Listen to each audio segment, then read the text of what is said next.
তাকে বলা হয় বলিউডের মাইকেল জ্যাকসন। কেবল ম্যাচ দিয়েই রাজত্ব করেন কোটি কোটি মানুষের হৃদয়ে। তিনি প্রভুদেবা, একাধারে একজন চমৎকার নৃত্যশিল্পী, অভিনেতা এবং পরিচালক। 1973 সালের 3 এপ্রিল ভারতের মহীশূরে জন্মগ্রহণ করেন এই অভিনেতা। প্রভুদেবার বাবা মুগুর সুন্দর ছিলেন দক্ষিণী সিনেমার একজন জনপ্রিয় কোরিওগ্রাফার। তার থেকেই অনুপ্রাণিত হয়ে নৃত্যের দুনিয়ায় নিজেকে প্রতিষ্ঠিত করেন প্রভুদেবা। ক্যারিয়ারের শুরু থেকেই নৃত্যশিল্পী হিসেবেই নিজেকে প্রতিষ্ঠিত করতে চেয়েছিলেন তিনি। তামিলের ব্যাকগ্রাউন্ড ড্যান্সার হিসেবে কর্মজীবন শুরু করেন। বিনোদন দুনিয়ায় নৃত্যকে এক অন্য রূপ দিয়েছেন তিনি। নাগমা থেকে মাধুরী দীক্ষিত হয়ে সোনাক্ষী সিনহা, বলিউড এবং দক্ষিণী সিনেমার জগতের বহু সুন্দরী নায়িকার সঙ্গে নাচে জুটি বেঁধেছেন তিনি। বাবা ইন্ডাস্ট্রির একজন জনপ্রিয় কোরিওগ্রাফার হওয়া সত্ত্বেও স্ট্রাগল করেই নিজের ক্যারিয়ার গড়েছেন প্রভুদেবা। ক্যারিয়ারের শুরুতে 1986 সালে তামিল সিনেমা মৌনা রাগামে পানিভি জুম ইরাভো গানে বংশীবাদক হিসেবে একটি দৃশ্যে তাকে দেখা যায়। এরপর 1988 সালে আরেক তামিল সিনেমা অগ্নি নাচ্চা থিরামের একটি গানের ব্যাকগ্রাউন্ড ড্যান্সার হিসেবে তাকে দেখা যায়। কোরিওগ্রাফার হিসেবে প্রভুদেবা প্রথম আত্মপ্রকাশ করেন 1989 সালে দক্ষিণী অভিনেতা কমল হাসানের সিনেমা ভিত্রি ভিজাতে। এই সিনেমায় কাজ করার পর তাকে আর পেছনে ফিরে তাকাতে হয়নি। ক্রমশ নিজের নৃত্যশৈলীর ডানাকে বিস্তার করেন। 51 বছরে 100টিরও বেশি সিনেমায় কাজ করে ফেলেছেন। প্রভুদেবা কেবল নাচের জন্যই নিজেকে আটকে রাখতে পারেননি। 1994 সালে পরিচালক পাবি তরণের সিনেমা ইন্দুতে প্রধান ভূমিকায় অভিনয় করতে দেখা যায় তাকে। তবে অভিনেতা প্রভুদেবা চূড়ান্তভাবে সফলতা পান 1994 সালে মুক্তিপ্রাপ্ত কাদলান নামের একটি সিনেমা থেকে। এই সিনেমার মুক্কালা মুকাবেলা এবং উর্বশী উর্বশী প্রভুদেবার কোরিওগ্রাফি এবং AR রহমানের মিউজিকে মন ছুঁয়ে যায় সবার।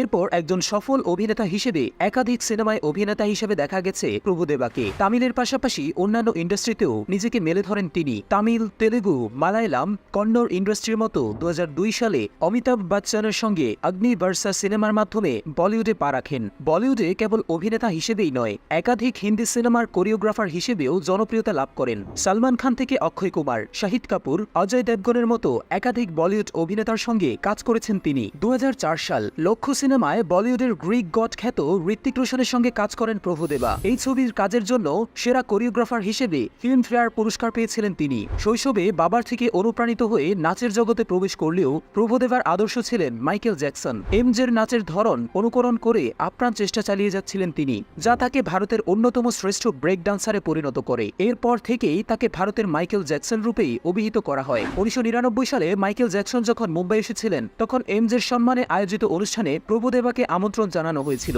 সে সময় প্রভুদেবাকে জড়িয়ে ধরেছিলেন মাইকেল জ্যাকসন, যেটাকে জীবনের সবচেয়ে বড় প্রাপ্তি হিসেবে মনে করেন তিনি। কেবলমাত্র নাচ দিয়ে যে আস্ত একটি সিনেমা তৈরি করা যায়, তার সিকুয়েল শিখিয়েছেন তিনি। 2013 সালে ABCD সিনেমায় একসঙ্গে ত্রয়ী হন ভারতের 3 জন খ্যাতনামা কোরিওগ্রাফার রেমো ডিসুজা, গণেশ আচারিয়া এবং প্রভুদেবা। এরপর ABCD 2 এবং স্ট্রিট ডান্সার ছবিতেও একসঙ্গে কাজ করেছেন রেমো ডিসুজা এবং প্রভুদেবা জুরি। সেরা নৃত্য পরিচালকের জন্য দুবার জাতীয় চলচ্চিত্র পুরস্কার পেয়েছেন তিনি। 2019 সালে ভারত সরকার তাকে পদ্মশ্রী সম্মানে সম্মানিত করেন। ব্যক্তিগত জীবনে 1995 সালে রামলতার সঙ্গে বিবাহ বন্ধনে আবদ্ধ হন প্রভু, কিন্তু 2011 সালে তাদের বিচ্ছেদ হয়ে যায়। সে সময় গুঞ্জন উঠেছিল লেডি সুপারস্টার নয়নতারার সঙ্গে নাকি সম্পর্কে ছিলেন এই কোরিওগ্রাফার, কিন্তু সেই সম্পর্ক স্থায়ী হয়নি। পরে 2020 সালে ডাক্তার হিমানি সিংকে বিয়ে করেন প্রভুদেবা।